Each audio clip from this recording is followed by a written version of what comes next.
Hello everyone, my name is Andres Riquelme and my individual professional presentation is on common law and ethics. Today I want to talk about law definitions, common law definitions, ethics concepts and ethical dimension and its implications over the common law. And also I'll be showing you guys my references. So first of all, we're gonna go over some concepts.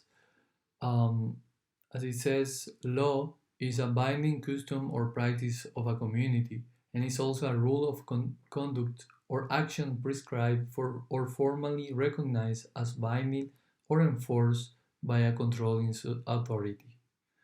Ethics, in the other hand, is the discipline dealing with what is good and bad and with moral, duty, and obligation. Ethics is based on well-founded standards of right and wrong that prescribe what humans ought to do, usually in terms of rights, obligations, benefits to society, fairness, or specific virtues. According to the Black's Law Dictionary in the 10th edition, common law is the body of law derived from judicial decisions rather than from statutes or constitutions.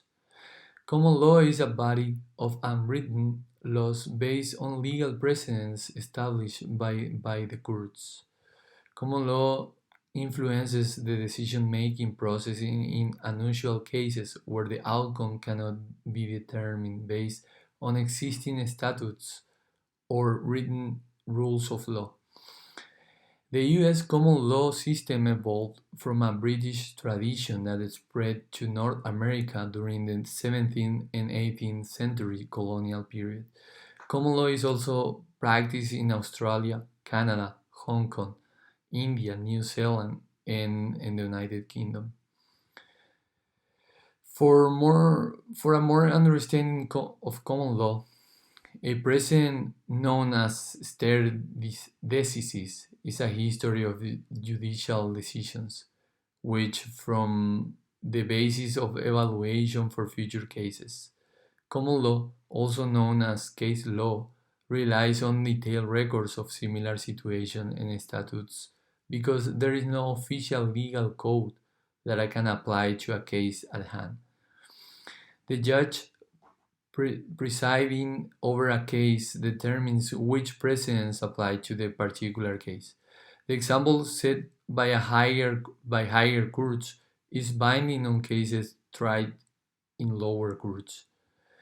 This system promotes stability and consistency in the US legal justice system. However, lower courts can choose to modify or deviate from precedents if they are outdated or if the current case is substantially different from the precedent case. Lower courts can also choose to overturn the precedent, but this is rarely occurs. As we all know, people usually confuse common law with civil law. Common law system places great weight on court decisions, which are considered law with the same force of law as statutes. For nearly a millennium, common law courts have had the authority to make law where no legislative statute exists, and statutes means what courts interpret them to mean. By contrast, in civil law jurisdictions, courts lack authority to act if there is no statute. Civil law judges tend to give less weight on judicial precedents, which means that a civil law judge deciding a given case has more freedom to interpret the text of a statute independently and therefore less predictably. For example, the Napoleonic Code expressly forbade French judges to pronounce a general principles of law. The role of providing overarching principles, which in common law jurisdictions is provided in judicial opinions. In civil law, jurisdiction is filled by giving greater weight to scholarly literature. common law systems trace their history to England, while civil law systems trace their history through the Napoleonic Code back to the Corpus Juris Civilis of Roman law. Civil law is a comprehensive codified set of legal statutes created by legislators. A civil system clearly defines the cases that can be brought to court, the procedures for handling claims, and the punishment for an offense.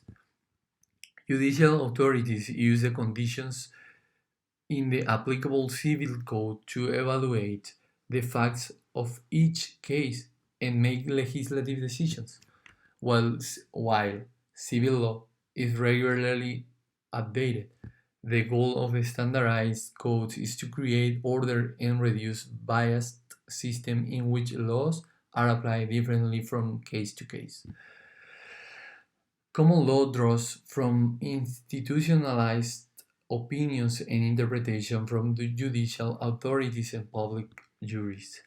Similar to civil law, the goal of common law is to establish consistent outcomes by applying the same standards of interpretation in some instances. Precedence depends on case-by-case traditions of individual jurisdictions.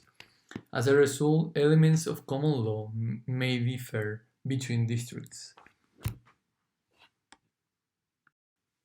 So, from time to time, common law has furnished the basis for new legislation to be written. For example, the UK has long had a common law offence of outraging public decency. In the last decade, the authorities have used this ancient common law to prosecute a new intrusive activity called obscuring, which is a practice of sticking a camera in between a person's legs without their consent or knowledge to take a photo or video of their private parts for sexual gratification or to humiliate or distress. In February 2019, the UK Parliament passed the Voyeurism Act that officially makes obscuring a crime, punishable by up to 2 years in prison and the possibility of placing a convicted individual on the sex offenders register. So, in conclusion, speaking of common law regarding to ethical implications, one of the crucial issues is since common law relies on detailed records on similar situations and statutes, the big controversy with this type of law is that its decisions are based on customs or precedent.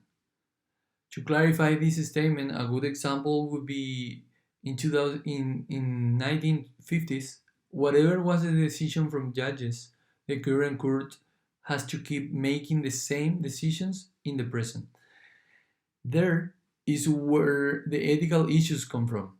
It is because the ethics and morality from those decades are not the same as they are nowadays. Ethics and morality have changed along the years.